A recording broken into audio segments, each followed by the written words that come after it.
এমন একটা ভিউ দেখার জন্য আমরা সারা রাত অনেক বেশি জার্নি করে থাকি, আর জার্নি শেষ করে যখন এমন একটা ভিউ দেখতে পাই তখন আমাদের সারা রাতের ক্লান্তি দূর হয়ে যায়। আসসালামু আলাইকুম এভরিওয়ান, সবাই কেমন আছেন? আমি তো আলহামদুলিল্লাহ ভালো।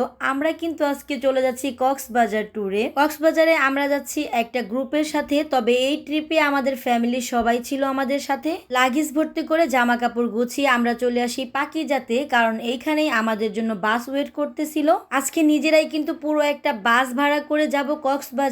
সবাই যে যার মতো যার যার সিটে বসে পড়েছিল। এই জার্নিটা আমার জন্য ছিল একটু বেশি স্পেশাল, কারণ জীবনের প্রথম আমি আমার মায়ের সাথে জার্নি করতেছি, তারপরেও আবার এত বড় একটা লং জার্নি। সত্যি কথা বলতে আমার জীবনের প্রথম যাচ্ছি কক্সবাজার, তারপর আবার মায়ের সাথে। আমার কথা শুনে কেউ হাসবেন না, আমি জানি আমার কথা শুনে হয়তো বা অনেকে হাসতেছেন, কারণ আপনারা অনেকে অনেকবার কক্সবাজার গিয়েছেন। আমার কিন্তু মানুষের অভাবের কারণে কখনোই কক্সবাজার যাওয়া হয়নি। আমার বাবা ছিল দেশের বাইরে, তাই কখনো লং জার্নি করা হয়নি। আর ছোটবেলায় আমার ভাইয়া স্টুডেন্ট ভিসায় লন্ডনে চলে গিয়েছিল, তাই আর কখনোই তাদের সাথে জার্নি করা হয়নি। যাই হোক গাইজ, বাসের মধ্যে তো আমরা অনেক বেশি মজা করতেছিলাম। এই ছোট্ট আপুটা তো অনেক অনেক বেশি মজা করতেছিল, সবাইকে অনেক বিনোদন দিতেছিল। ড্রাইভার ভাইয়ারা তো অনেক সুন্দর সুন্দর গান বাজাচ্ছিল, আর সেই তালে তালে এই ছোট আপুটা অনেক বেশি এনজয় করতেছিল। আমরা সবাই মিলে এই আনন্দের অংশীদার হচ্ছিলাম। গাইজ, আমার কাছে তো বেশি স্পেশাল, কারণ এত বড় জার্নি আমার লাইফে কখনো করিনি দেশের মধ্যে। সবাই মিলে এনজয় করতে করতে আমরা চলে আসি কুমিল্লাতে, আর এইখানে গাড়িটা একটু সময়ের জন্য ব্রেক নিবে। সবাই মিলে গাড়ি থেকে নেমে আমরা একটু ফ্রেশ হয়ে নিলাম।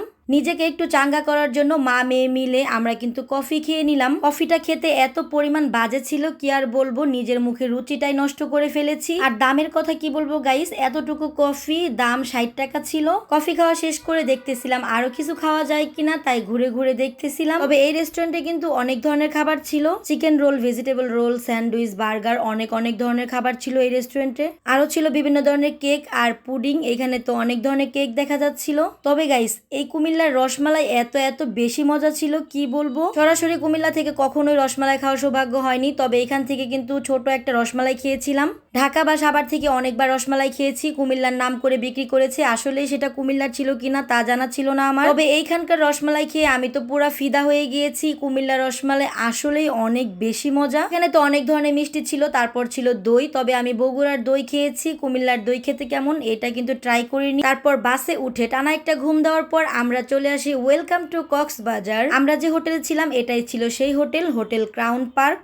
এই হোটেলটা ছিল কলাতলিতে। এখান থেকে লাবণী বিচ আর সুগন্ধা বিচ কিন্তু খুবই কাছে। হোটেল থেকে একটু ফ্রেশ হয়ে লাগেজ গুলো রেখে আমরা চলে যাব সুগন্ধা বিচে। ফাইনালি আমি যখন এত কাছ থেকে সমুদ্র দেখতেছিলাম তখন আমি নিজেকে আর কন্ট্রোল করতে পারতেছিলাম না, আসলে আমি কোথায় যেন হারিয়ে গিয়েছিলাম। আর আল্লাহ তাআলার প্রশংসা করতেছিলাম, আল্লাহ তাআলা কত সুন্দর করে দুনিয়াকে সৃষ্টি করেছে। কক্সবাজার এসেছি, আপনাদের কক্সবাজারের নতুন নতুন সুন্দর সুন্দর ভিডিও উপহার দিব। সবাই আমার পেজের পাশেই থাকবেন, সবাই ভালো থাকবেন, দেখা হয়ে যাবে নতুন কোনো ভিডিওতে। Thanks for watching my video.